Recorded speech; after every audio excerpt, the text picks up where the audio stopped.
Hey guys, hello, welcome back to our channel. I am Priya. Me Ayushi, together we Priyashi. तो जी हम लोग फिर से आ गए हैं आप लोगों के लिए एक ब्रांड न्यू वीडियो लेकर के। लेकिन आज की ये जो स्टोरी होने वाली है ना, ये हमारे किसी सब्सक्राइबर की हॉरर स्टोरी बिल्कुल नहीं है, बल्कि आज की जो स्टोरी है ना, वो रानी के दिल के बहुत करीब है। रानी के एक बहुत करीबी इंसान की स्टोरी है। तो आई वुड लाइक कि इसका इंट्रो आज रानी ही दे, क्योंकि इसका इंट्रो रानी से बेहतर कोई नहीं दे सकता। तो आज जिस बारे में हम लोग बात करने वाले हैं ना, उस चीज को लेके ना हम बहुत ज्यादा कंफ्यूज थे। इनफैक्ट डायलेमा में थे कि आप लोगों से इस बारे में बात करें कि नहीं करें, क्योंकि ये चीज ना मेरे लिए बहुत पर्सनल है और साथ ही साथ ना मेरे दिल के बहुत करीब है। और हम नहीं चाह रहे थे इस चीज को कन्फेस करना, पर अब क्या हो गया है ना, आप लोगों के साथ ना आज से नहीं, हम लोग 1.5 साल का रिश्ता हो चुका है और आप लोगों के साथ हर सुख दुख, अपने पर्सनल थिंग्स आप लोगों के साथ इतने अच्छे से हम लोगों ने शेयर किया है। और उससे बड़ी बात पता है क्या है, आप लोगों ने इतना अच्छा पॉजिटिव रिस्पॉन्स दिया है, इसलिए कहीं ना अब मेरा मन डाइवर्ट हो गया कि आप लोगों के साथ ये चीज शेयर किया जाए। और ये चीज जब शेयर करने वाले थे ना हम, तो दीदी से हम एक बार पूछे कि दीदी इस चीज को हम लोग को शेयर करनी चाहिए। और मेरे मन में ना इस चीज को लेके बहुत डाउट था, पर दीदी बोली कि बहुत जरूरी है ये चीज आप लोगों के साथ शेयर करना, क्योंकि आज की जो स्टोरी होने वाली है ना, पहली बात वो बहुत पर्सनल है, मेरे लाइफ के बहुत करीब है और आज भी ये चीज ना मेरे दिमाग में कहीं ना कहीं बस गई है। और जब ये चीज रानी के साथ हुई थी, उस वक्त रानी की उम्र बहुत कम थी। तो उस वक्त ना रानी काफी दिनों तक ट्रॉमेटाइज थी। मतलब इसने ना खाना पीना छोड़ दिया था, इसको इतना ज्यादा अफेक्ट हुआ था वो सब चीज। तो हम इससे एक और चीज पूछे थे कि देख ले, अगर तुम शेयर कर सकती है तभी करना, ऐसा नहीं कि शेयर कर दो उसके बाद फिर तुम्हारा जो मेंटल स्टेबिलिटी है वो डिस्टर्ब हो जाए। और पता है एक बात, इस बारे में ना आज तक हम अपने पूरे लाइफ में ना 2 से 3 बार ही बात की है, तो मेरे को बहुत अजीब लग रहा है। लेकिन चलो अब ना वीडियो स्टार्ट करते हैं। और दीदी पहले स्टार्ट तुम ही करो, क्योंकि मेरे को समझ में नहीं आ रहा है कि हम कैसे इस बारे में बोले और कैसे स्टार्ट करें। तो बात उस समय की है ना, जब रानी का नया नया एडमिशन हुआ था हमारे स्कूल में। हम स्कूल में ऑलरेडी पढ़ रहे थे, I was in class 2 and Rani का एडमिशन हुआ था KG में। एंड हमारा जो स्कूल था कॉन्वेंट स्कूल, जहां से हमने 10th तक की स्कूलिंग की है, वो स्कूल ना काफी ज्यादा बड़ा था। Middle school, high school and kindergarten block, मतलब कि 3 ब्लॉक्स में बटा हुआ था। मिडिल एंड हाई का जो ब्लॉक था ना, वो तो फिर भी आजू बाजू था, लेकिन जो किंडरगार्टन सेक्शन था ना, वो काफी ज्यादा दूर हुआ करता था। तो ऐसा था ना कि जब शुरू रानी का एडमिशन हुआ था, तो उस वक्त ना हम लोग स्कूल बस से आया जाया करते थे। तो क्या होता था, छुट्टी होती थी और फटाक से सारे बच्चे ना स्कूल बस में सीट लूटने के लिए चले जाते थे। तो मेरा ड्यूटी क्या था कि छुट्टी के वक्त स्पेशली पहले रानी को दौड़ के जाना पड़ता था, इसके स्कूल से उठाना पड़ता था, क्योंकि फासला इतना ज्यादा था कि रानी रास्ता कंफ्यूज हो जाती थी। इसकी भी एक स्टोरी है जो कि हम आगे बताने वाले हैं। एंड छुट्टी के बाद रानी को लेकर के दौड़ के बस के पास आना पड़ता था और दूरी बहुत ज्यादा थी ना, तो कई बार तो ऐसा होता था ना कि जो हमारी बस थी वो मिस होते होते भी बच जाती थी। और आई वॉज इन क्लास 2, तो मेरी भी कोई उतनी उम्र नहीं थी कि ऑटो या रिक्शा लेके हम घर पहुंच जाएंगे। वैसे वो स्टोरी बताते हैं कि क्यों हम रानी को डेली स्कूल सुबह में पहले पहुंचाते थे, उसके बाद छुट्टी के वक्त भी लेने जाते थे। क्योंकि फर्स्ट डे मेरे को याद है, फर्स्ट डे ना रानी को हम स्कूल पहुंचा दिए, ठीक है, फिर उसके बाद जाकर के अपना क्लास किए। छुट्टी के वक्त भी हम इसको लेने चले गए, ठीक है। ऐसे 2 दिन 3 दिन हम डेली जाते थे, डेली ले आते थे। फिर चौथे दिन से हम रानी को बोले कि रानी देख, तुम्हारा जब छुट्टी हो जाएगा ना, ऑल्दो इनकी छुट्टी हमारी छुट्टी से 1 घंटे पहले हो जाती थी, हाँ। तो हम इसको बोले थे कि छुट्टी हो जाएगी तो चुपचाप से रास्ता पहचान ले और बस के पास आकर के बैठ जाना, कहीं इधर उधर मत जाना। तो ये बोली कि ठीक है दीदी। उसके बाद ना छुट्टी हो गई और मेरे को तो लगा कि हम रानी को बोल दिए तो ये बस पर होगी। छुट्टी के बाद हम बस पर क्या देखे, खच्चा खच भीड़ बस पे। ऑब्वियसली छुट्टी के बाद तो बस पूरी भरी पड़ी रहती है, उसमें हम रानी को खोज रहे, रानी है ही नहीं। हमारी बस भी सबसे बड़ी बस हुआ करती थी स्कूल की उस टाइम पे। पूरे ड्राइवर के पास छन लिए, उसके बाद पीछे सीट तक गए, आजू बाजू दूसरे बस में जाकर के देख लिए कि कहीं दूसरे बस में ना चढ़ गई है। उसके बाद मेरे को समझ नहीं आ रहा, फिर हम बस के जो ड्राइवर भैया थे उनसे बोले कि भैया आप 1 मिनट रुकना, मेरी बहन नहीं मिल रही है। उसके बाद हम दौड़ करके गए इसके किंडरगार्टन वाले स्कूल में वहां पर देखे तो स्कूल बंद हो चुका था और जो वहां की नन थी ना उसके पास ये बैठी हुई थी और रो रही थी। तो हम इसको बोले कि तुम क्यों नहीं आई बस के पास, तो बोली दीदी हम गए थे, हम रास्ता भूल गए थे। तो ये जो नन दीदी है ना मेरे को उठा करके अपने पास बिठा ली और हम बोले थे मेरी दीदी लेने आएगी, इसलिए इसके पास बैठी हुई थी एंड रो रही थी। और हाँ, आई रिमेम्बर, मतलब मेरे को ना उस टाइम पे याद है स्टिल दीदी, पता हमको वो फीलिंग ना बहुत अच्छे से याद है। और जो गला फाड़ फाड़ के हम रो रहे थे ना कि सब मेरे को छोड़ के चल गया है, बहुत ही ज्यादा बेकार लग रहा था उस टाइम पे। तो उसके बाद हम गए इसको लेकर के एंड उसके बाद से हम कभी इसको नहीं बोले ना कि तुम खुद से आना और खुद से जाना। हम सोचे कि कोई बात नहीं, ड्राइवर भैया से बोलेंगे भैया मेरे लिए ना 2 मिनट रुकना, बस अपनी बहन को लेकर के आएंगे। एंड भैया काफी ज्यादा अच्छे भी थे, वो रुकते थे स्पेशली हम दोनों के लिए। तो एक बार की बात है, इसके चक्कर में ना मेरा भी हमेशा लेट हो जाता था। तो उसके बाद हम सोचे कि इसका ना किसी से दोस्ती करवा देते हैं, दोस्ती करवा देंगे तो अपनी दोस्त के साथ आएगी जाएगी। वैसे भी स्कूल से बाहर नहीं जाना था, जितना बड़ा जो कैंपस था वो स्कूल के अंदर ही आता था, लेकिन बहुत भूल भुलैया टाइप का था। तो हमारे बस में ही एक और छोटी सी बच्ची जाया करती थी, ठीक है। और उसका जो बस स्टॉपेज था ना, जो हमारा बस स्टॉपेज था वही उसका भी था, मतलब हमारे घर से थोड़ी ही दूर पे रहा करती थी। तो हम उसको नोटिस किए, हम सोचे कि अच्छा चलो ये हमारे आसपास से आती है और ये भी केजी में ही पढ़ती है, तो इसकी दोस्ती हम लोग करवा देते हैं। बस पर हम उसको पकड़े, इसको पकड़े, हम बोले सुनो आज से तुम दोनों दोस्त हो। उससे हम पूछे तुम किस सेक्शन में हो, तो बोली दीदी हम केजी ए में हैं। हम इससे पूछे बेटा तुम किस सेक्शन में हो, बोली दीदी हम केजी सी में हैं। हम बोले कोई बात नहीं, सुबह में बस से उतरने के बाद साथ में जाना, लंच साथ में करना, छुट्टी के बाद साथ में आना। चलो आगे बताओ तुम्हारी दोस्ती उसके साथ कैसे की। तो मेरे को स्कूल जाते हुए ना 3-4 दिन ही हुआ था, ठीक है। और तब तक क्या था कि दीदी मेरा फ्रेंडशिप उससे करवा दी और उसके बाद ना बहुत अच्छा मतलब हम दोनों का फ्रेंडशिप हो गया, क्योंकि उसकी भी कोई फ्रेंड नहीं थी और हम भी अकेले थे। तो दोनों नहीं होता है कि एक दूसरे का साथ मिल गया तो पूरा खुश।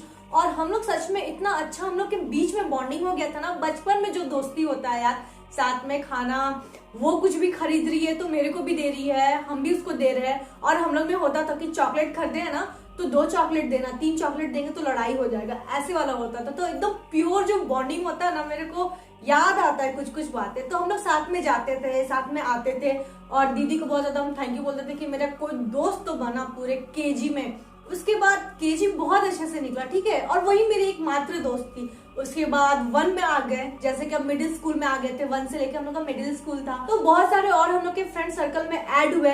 फिर साथ ही साथ 1 साल और बीत गया, तो हम लोग के फ्रेंडशिप को 2 साल हो चुके थे। केजी ले लो फिर 1 ले लो, और फिर भी सेक्शन अलग थे, लेकिन हम लोग का जो दोस्ती था वो दिल से दिल का था। फिर अब हम लोग आ गए 2 में, और 2 में जस्ट हम लोग न्यू आए थे और फिर हम लोग अफसोस कर रहे थे कि यार फिर हम लोग का सेक्शन अलग हो गया, क्योंकि हम लोग का कभी सेक्शन साथ होता ही नहीं था। और फिर क्या होता है जब आप लोग न्यू क्लास में आओ और कुछ 1-2 महीना के क्लासेस के बाद गर्मी छुट्टी हो जाती है ना दीदी। अप्रैल में न्यू सेशन स्टार्ट होते हैं, मार्च में रिजल्ट के बाद मई जून और मिड जून में आपको समर वेकेशन मिल जाते हैं। हाँ, हमारे स्कूल में यही होता है। तो फिर क्या था ना कि छुट्टियां मिल चुकी थी, पर हमको और मेरी फ्रेंड को कोई भी टेंशन नहीं था, क्योंकि हम लोग का घर बहुत पास था।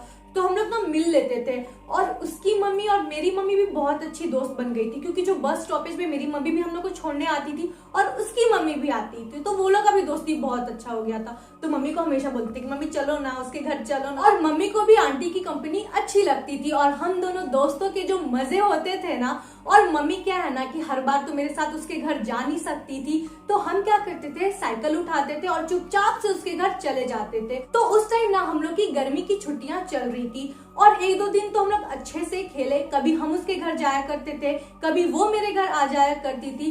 पर चौथे दिन क्या हुआ ना, हमको अच्छे से याद है, जब हम उसके घर गए ना, और यहाँ पर आप लोगों को एक चीज हम बता देते हैं, जो मेरी फ्रेंड है ना वो रेंट के घर में रहती थी, और उसका जो अपना प्रॉपर घर था वो गांव में था, जिसका हम नाम अभी नहीं लेंगे।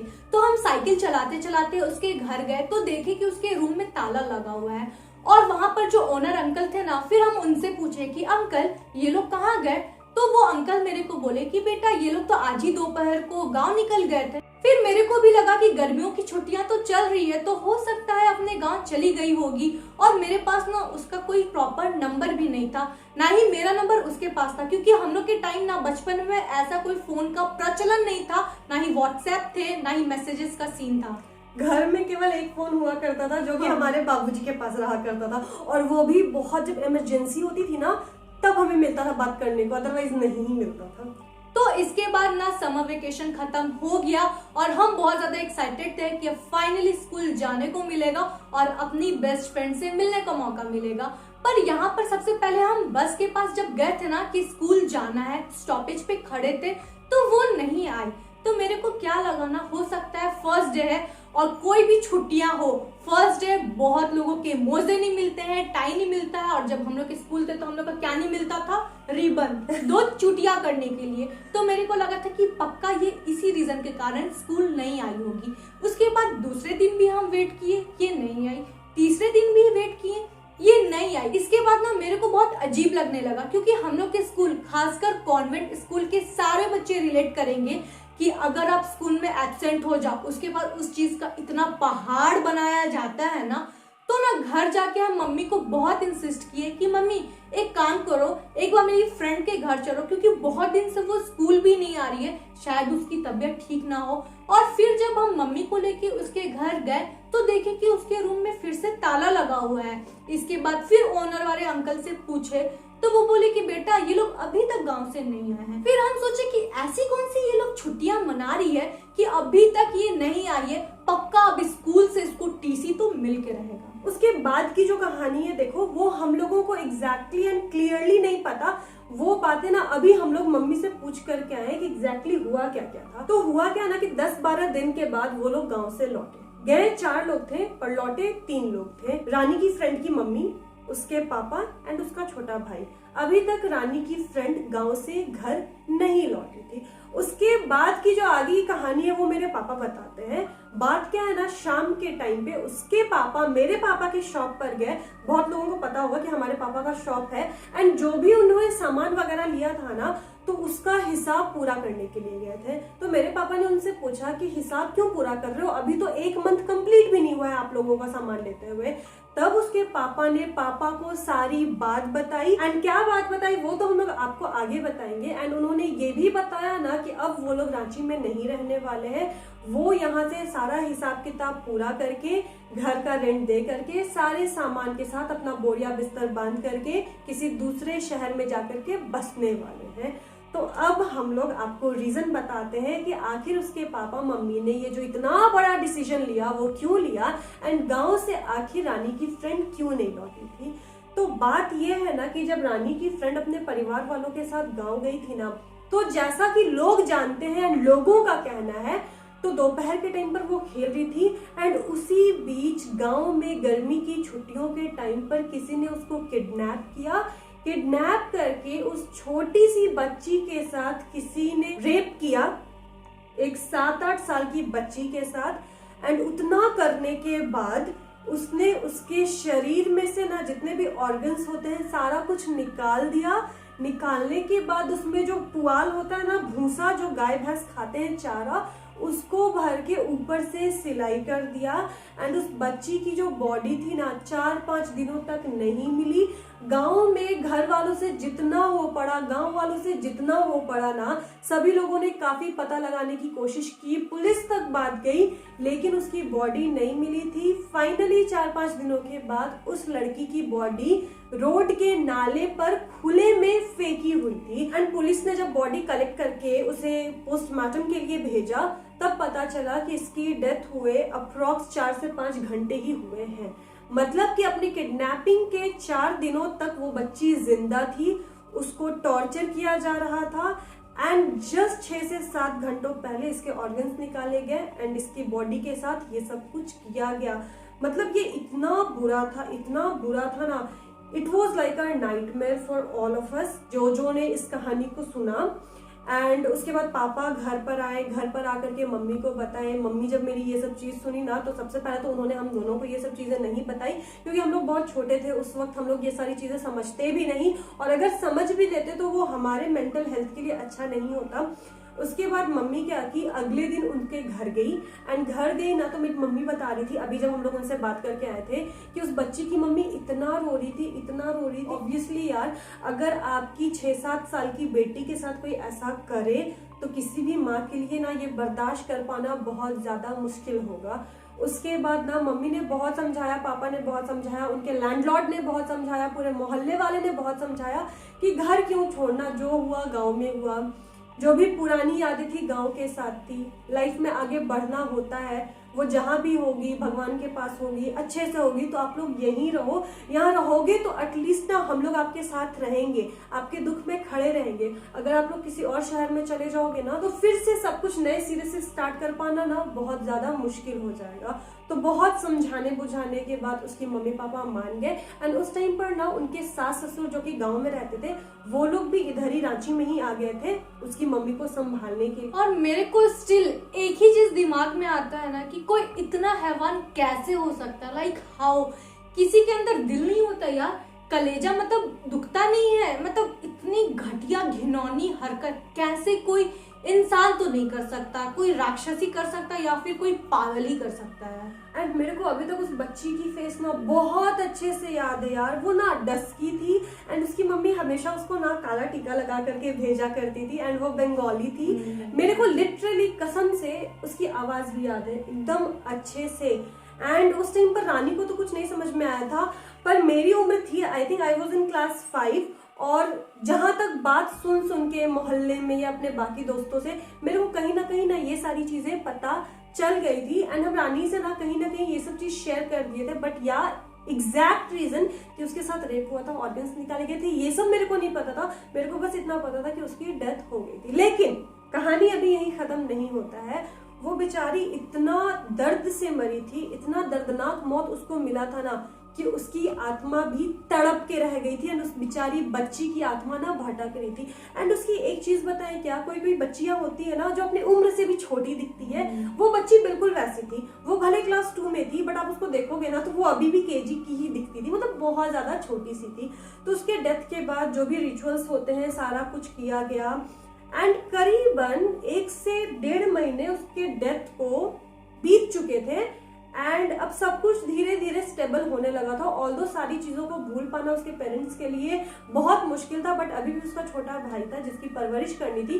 तो उसके मम्मी पापा ना बहुत स्ट्रांग बन के जिंदगी में आगे बढ़ने की कोशिश कर रहे थे। पर इसी बीच क्या होता है रानी, वो तो इस दुनिया से जा चुकी थी, लेकिन अब वो परेशान करने लगी थी अपने मम्मी पापा को। सच में ये चीज जब सुने ना तो मेरे को इतना ज्यादा डर लग गया था ना। उस टाइम हम बच्चे थे लेकिन फिर भी रात में मेरे को नींद नहीं आता था। तो ना मेरी मम्मी ना आंटी से बात किया करती थी, रेगुलर हो गया था बात करना, क्योंकि आंटी ना मेंटली बहुत ज्यादा वीक हो चुकी थी। और बेड में जब आंटी सोती थी ना तो अपने दोनों बच्चों को साथ में लेके सोया करती थी। तो आंटी को ना उसके बाद से रात में क्या फील होने लगा था कि बगल में ना वही बैठी हुई है और अपनी मम्मी को प्यार से देखे जा रही है। और बीच बीच में आंटी का नींद खुलता था और वो बेड पे ऐसे हाथ फेरती भी थी जैसे कि मान लो उनकी बेटी सामने बैठी हो, लेकिन हाथ जब छूती थी तो कुछ नहीं रहता था। समझो एक हवा को ऐसे करके आंटी छू रही हो। ये तो चलो हो गया वहम। अब इसके बाद ना मेरी फ्रेंड थोड़ा बहुत परेशान करने लगी थी, क्योंकि ऐसा अननेचुरल डेथ था ना, ऐसा सर्टन और इतना घिनौना मौत। आप सोच सकते हो कि मरने के टाइम उसकी आत्मा कितनी ज्यादा तड़पी होगी। मतलब वो भीख मांग रही होगी ना कि अब मेरा जान बख्श दो, मेरे को मौत ही दे दो, लेकिन ऐसे तड़पाओ नहीं। इसके बाद क्या हुआ ना कि अब वो लगातार अंकल आंटी को दिखाई देती थी और रात भर वो रोती थी, जिसकी आवाज अंकल आंटी रात भर सुनते थे। फिर भी अंकल आंटी ने सोचा कि हम लोग को परेशान थोड़ी ना कर रही है, क्या ही जरूरत है किसी ओझा को दिखाने की, क्योंकि बेचारी ऐसी बहुत ज्यादा तड़प के मरी है। तो क्यों खामखा उसकी आत्मा को और ज्यादा परेशान किया जाए। और माँ बाप का दिल था ना यार, माँ बाप ना इमोशन में सही फैसले नहीं ले पाते हैं। एंड ये जो चीजें हैं ना आंटी ने हमारी मम्मी के साथ या किसी के साथ भी ना शेयर नहीं की थी। ये सब चीजें उस सर्टेन पीरियड के लिए उनके घर के लोगों के बीच में ही थी। वो चीजें अभी तक मोहल्ले वालों के सामने नहीं आई थी। लेकिन ये चीजें मोहल्ले वालों के सामने तब आई ना, जून में उसकी डेथ हुई थी, जुलाई एंड अगस्त में उस बच्ची का बर्थडे पड़ता था। एंड अगस्त के टाइम फर्स्ट टाइम उसकी मम्मी के सपने में वो आ करके बोली कि मम्मी मेरा बर्थडे है, मेरा बर्थडे नहीं सेलिब्रेट करोगी, मेरे लिए फ्रॉक नहीं खरीदोगी। And aunty was shocked. उसके बाद से ना आंटी उसका बर्थडे मनाती थी, हर साल मनाती थी। एटलीस्ट जब तक हम लोग यहाँ थे उनको देखते थे ना तब तक तो मनाती थी। एंड हमें याद है उन्होंने हमें भी इनवाइट किया था बट हम लोग नहीं गए थे, क्योंकि यार एक तो डर भी लगता है एंड दूसरी चीज है ना कि रानी इतना ज्यादा ट्रॉमेटाइज थी, फिर इसको और ज्यादा वो चीज अफेक्ट करता, तो हम लोग ये सारे सेलिब्रेशन से दूर ही थे।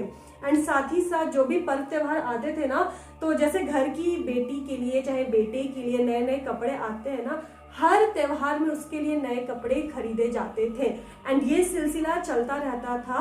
एंड उसके मम्मी पापा ने कभी भी किसी ओझा एंड पंडित को नहीं बुलाया। जब मोहल्ले वालों को ये सब चीजें पता चली, उसकी मम्मी ने 1-2 लोगों को बताया, और उसके बाद ये सब बातें तो लाइक ऐसे आग की तरह फैलती, सबको पता चल गया। तो बहुत सारे लोगों ने उसकी मम्मी को कहा कि आप जो ये कर रहे हो ना सही नहीं है, क्योंकि मरने के बाद कोई भी आत्मा नहीं पहचानती कि आप उसकी माँ हो या आप उसके बाप हो या आप उसका भाई हो या बहन हो। आत्मा आत्मा होती है, वो एक बस एनर्जी होती है, एंड वो कभी भी आपको नुकसान पहुंचा सकती है। तो उसे घर में पाल करके रखना, उसका बर्थडे मनाना, त्योहार के टाइम पर उसे कपड़े देना, भले ही आपके मन का वहम हो या जो भी हो, ये सब चीजें सही नहीं है। पर उसकी मम्मी ने किसी की नहीं सुनी। एंड उसके बाद से ना धीरे धीरे उसकी जो मम्मी है ना, वो भी सोसाइटी से कट होती गई। एंड उसके बाद एक और बात थी, उसकी मम्मी ना ये सारी चीजें प्रैक्टिस करने लगी थी, एंड घर में ना कुछ अजीब गरीब चीजें भी रखने लगी थी। क्योंकि मम्मी गई थी, हमारी मम्मी उनके घर पे, तो हमारी मम्मी ने बताया कि थोड़ा तो बहुत वियर्ड था उनके घर में कुछ।